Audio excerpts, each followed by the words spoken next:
Welcome, everyone, to episode number 2 of Starspace Chats. As normal, I am your host, Jeff Yenzer, Secretary of the Board at StarSpace46, and the head of the one-person company that is my consulting company. My name's on it. So, yeah, that's me. I'm not the important one here, never am. And I'm just here as a facilitator so that you can learn more about the community on a whole, our StarSpace46 community and the greater OKC community at large. Today with me, I will bring on Jonathon Stranger, who many of you may know, and if you don't, you're about to. He is a restaurant maven here in OKC, and honestly, one of the nicest guys I've ever met, and I've met a lot of people.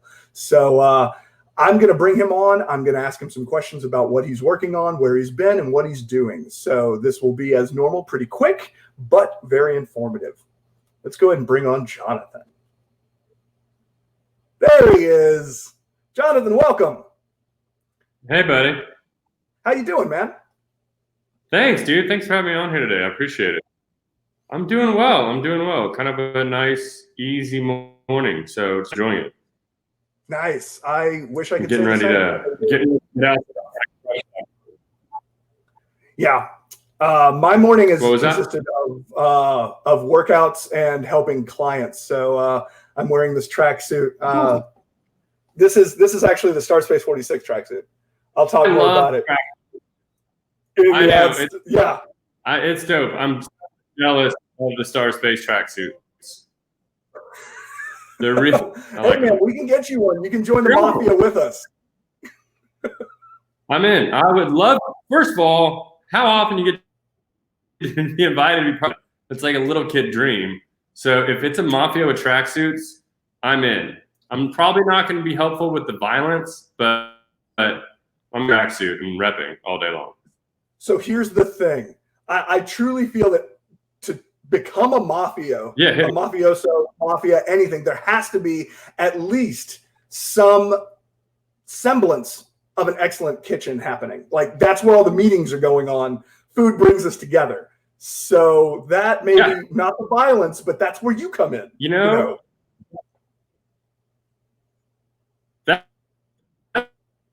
Come in. So that's where I have an Italian restaurant, Osteria in Nicholas Plaza here in Oklahoma City.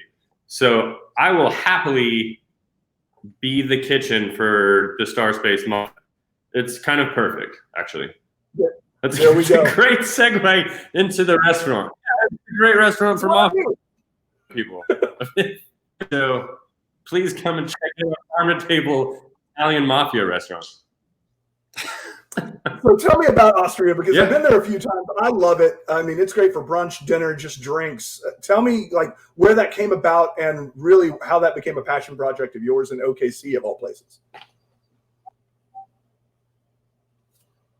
Yeah. So, I mean, really what I've kind of decided at this point in my life, and I think, COVID being part of it, is I'm not doing a project if it's not bringing something to where I live, which is, Oklahoma City, to help bring, positive experiences to the people that live here, regardless of what, a spreadsheet says. I can't tell you how many deals I've been in where they're like, well, look at the bottom line. I'm like, first of all, this is at best an educated guess. We don't happen. We've been shown that, how lack of control we all have in reality recently. And so if it's not fun and it doesn't something that doesn't exist in some form, I'm just not going to do it. And Osteria was kind of that.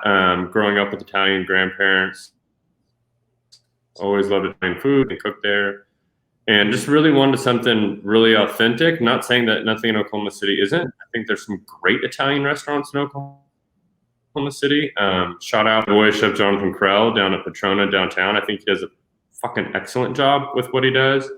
But being on the north to do something, and a dear friend of mine, his name is Fabio Viviani. He's my business partner and happens to be obviously Italian with the name Fabio Viviani. And we kind of wanted to take what I'd done in Oklahoma, which is working with local farms and folk, and Italian cuisine, at least the philosophy behind it, is kind of the best vehicle to show off what we have available. Because that's what Italian food is. You're not going to go to Italy and sit down in a restaurant and they'll be like, hey, we brought in this fresh mozzarella 1,000 miles away. They won't do it. So we used the Italian philosophy and the vehicles of Italian being pasta, and highlight what we have here, and then that kind of standard of cooking, which is very simple, which is a difficult thing to do. The less components you have, the easier it is that if you screw something up, it's a lot more. You can see. You can't hide the ingredients on a plate. So it was a fun challenge. The location was great. We were fortunate with that. It's been kind of an iconic location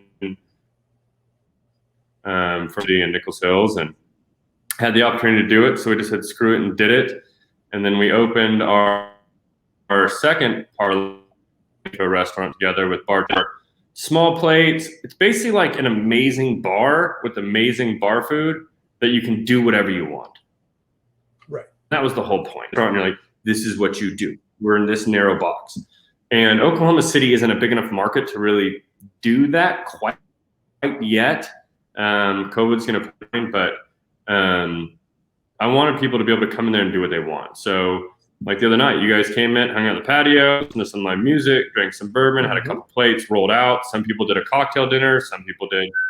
You can kind of do whatever you want. It's almost like a choose your own adventure. And that's what I think my life experience, I'm not saying that it's right, is kind of what a downtown urban, bar restaurant would be more like.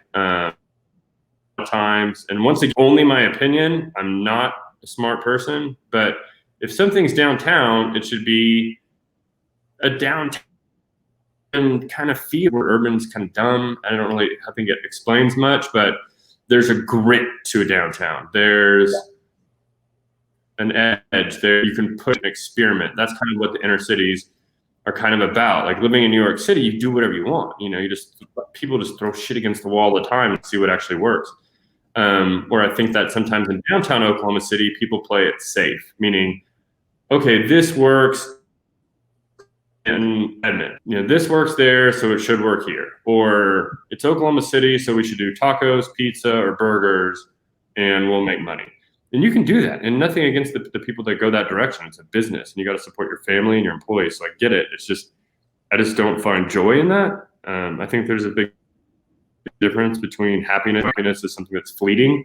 It's a dopamine response. And I think joy is something that is kind of in your core and lasts all the time. And we may not be as successful as, other restaurants can be. And we could do stuff that would make more money, but, I would rather do what brings something new to Oklahoma City and kind of helps push us forward, or maybe give someone inspiration to do something better than me. And that's a fantastic result, So that's what we've been working on, and that's what we want to do. In the recent months, I think we've dived a lot heavier, more into local. Some dear friends of mine have a place called Dominica Farm, where they also raise Akaushi beef, and have been kind enough to allow us to build a garden on their property.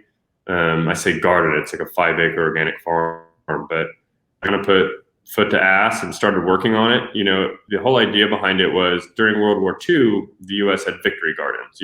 Grow your own food, don't pull from the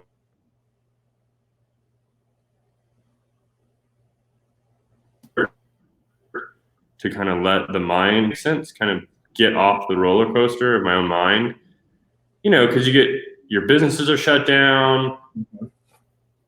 There's a pandemic and a virus. We don't really know much. Like, am I going to die? Are my business going to fail? What am I going to do?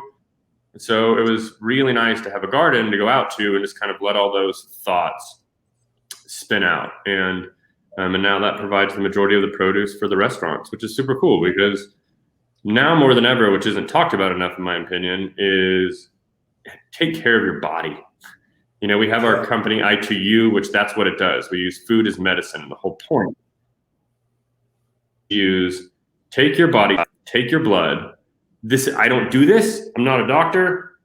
I think I know what all the blood types are, but I've got an individual named Brent Wilson, who's a phenomenal nutritionist, and he's got a lot of other letters behind his name. Sorry, Brent, if you watch this, I don't know them all, but so he does lab work on people, and we look at the individual human body. I'm the worst salesman, but we do, he takes your body type, dials it in, and looks what you're lacking, what you need, and we build a diet of local food around that, and then deliver the meals to you. And then he supplements it with a program that's if you're trying to lose weight, get ready for surgery. Down. He's been very, very successful with getting people off diabetes medication or diabetes medication. And then, and also the way people that are already fit and trying to take it to the next level of self-optimization, he goes that direction as well. So that's been big in me, and we're able to bring the farm into all that. And then just to keep rambling on, the other thing we've been doing lately is with Prairie Wolf Spirits, which is our distillery. We pivoted quickly into sanitizer and we've donated 1,000 gallons of sanitizer, mainly to first responders here in Oklahoma, different city offices all over the state, different state offices, as well as secured some pretty large government contracts to be able to continue to do it. And the best part about sanitizer has been with restaurants, we were able to move. We mentioned this as we were talking before. It was like playing chess. So, okay, Bar Cicchetti shut down. We have all people that need a job. What can we do? They go to Prairie Wolf, start helping up there. And then we kind of continually moved people around and kept everybody employed until, so there's been like this great shift and we've had to figure it out. But has it been hard? Sure. Have we screwed up? Yes, of course. I don't know anything. I didn't know shit about sanitizer on March 1st. I didn't know anything about different types of plastic bottles and caps and global supply chains. And I just made pasta and hung out with my kids and took things for granted, I guess. And now, I learned to get through it. That's become a popular word lately, pivot. But no, we've been very, compared to a lot of people right now, very fortunate. And, it's the way, it's not myself, it's the way our team responded and, put in the hours and just kept figuring it out and figuring out, kind of being able to see a little bit into the future with the supply chain shortages for sanitizer. It's just a trickle effect and it's not done. I think people think, oh, things are kind of getting back to normal. No, they're not going to be, that doesn't exist. What it was is gone. And now that's okay. And it's awesome. So you just got to figure it out. And sadistically, maybe I like chaos. I like the empty around it. As long as you use it in a positive way. I think it can be very fortunate and it forces you to look at your weaknesses and react. We always say, I don't like the words problems and failures. I like the words challenges and lessons. And there's been a lot of lessons through this period and a lot of challenges, and collectively we've done well. And it's because we just the whole team has just worked together, to make it happen. Our director of culinary operations, Carlos Martinez, has been amazing. Abby Webb, I'm just kind of shooting people out. Eric Tikel, Jeff Cole, the guys up at Prairie Wolf, everyone just kind of put foot to ass and helped each other out. You need me to wash dishes one night? Great, I wash dishes. You need someone to do this? Great, we do it. You need me to deliver pizzas? Great, you do that. You just kind of get through it. But it's been, I said this before, and I don't mean this negatively. I mean, my grandmother passed away during this. We've got family that passed away. We've got friends in Italy and New York that passed away. So when I say this, I'm not saying it not understanding what's been going on, but it's been fun moving and shaking and trying to figure this way out. Who are we going to be next? And I've enjoyed it and we've been fortunate, but I think a big part of that has just been outlook on life and understanding that nothing is permanent, and as long as you're comfortable with that, then you just kind of cruise. Right. You just go with the punches. Sorry, that was an incredibly long ramble. I apologize. No, man. No. It's, it's being like, yeah, dude, I love that. Yep. Yeah. So what comes next? Look at what's important, focus on that, all the other stuff. Right. What comes next? I don't know. I don't know. we're doing some things personally, doing business transactions out of Oklahoma. I think Oklahoma is going to be a tough spot for a little bit because not only do we have Corona affecting us, but we also have, that's struggling right now. So, we've looked other places for business opportunities. It's obviously a very connected and very small world now. So it's easy to kind of bounce in and out of stuff. What's next for Oklahoma? I mean, the big thing that we're working on at the moment with distillery, we've been fortunate with the sanitizer sales. So what we're going to do now is double down on ourselves. We've brought in some great people from around the country to this. We've got a bourbon coming up. It's a 4-year wheated. When we took it over, we actually got rid of the whiskey that the previous owners had. Nothing against it. It was just hot and young. So we've continued to age it and are now about to re-release it. We just actually poured it into cask from Pedro Jimenez in Spain. So, dude, it's something special. So that's what I think. I hope other people think the same thing. You gotta taste it in the night. It's good. It's good. So we really want to with Prairie Wolf. Yeah. Yes. As a guy, we want to, Prairie Wolf is Oklahoma. Yeah, man, there's no judgment, bro. So we want, it's Oklahoma's first craft distillery, and we didn't start it, but it's something, and we really want to put a flag in Oklahoma as a distilling state. There's only like 9 distilling licenses right now. Not all of them are.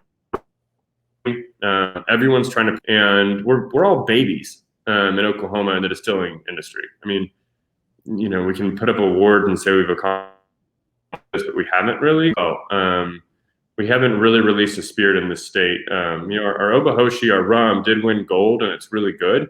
But we want to go deep to Oklahoma roots, use stuff from the farm, and build just badass spirits. So it's going to take time. It's going to take years, but that's okay. That's okay. We've expanded it. We're putting in a tasting room in Guthrie. And I got to say, the town of Guthrie has been amazing through this whole thing, working with us, because our tiny little building of 2,900 square feet would not handle producing 60 pallets a week. So we kind of exploded all over the streets with stuff, and they were super cool about it. I think Guthrie is going to be something. I think it's a little hidden secret right now. I think it's easy to get into that market and do something cool and have a big impact. So we've been doing a lot of extracurricular business work as well. Expanded our footprint by about 16,000 square feet in the past few months. We put in real offices. Like I said, we're building out a tasting room right now. And guys, we've got an event coming up in October where it's a COVID-friendly event. So they always to do Red Brick Nights in Guthrie.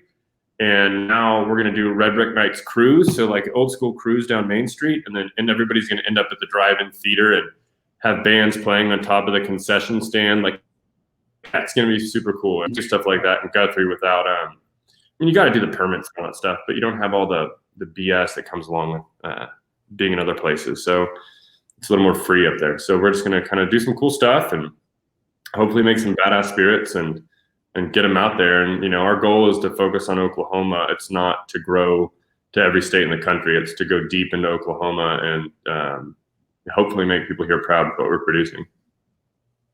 Well, that's the future. And we do farm dinners now. Well, yeah, why not? Just throw that in there too. Just do some dinners too. Yeah.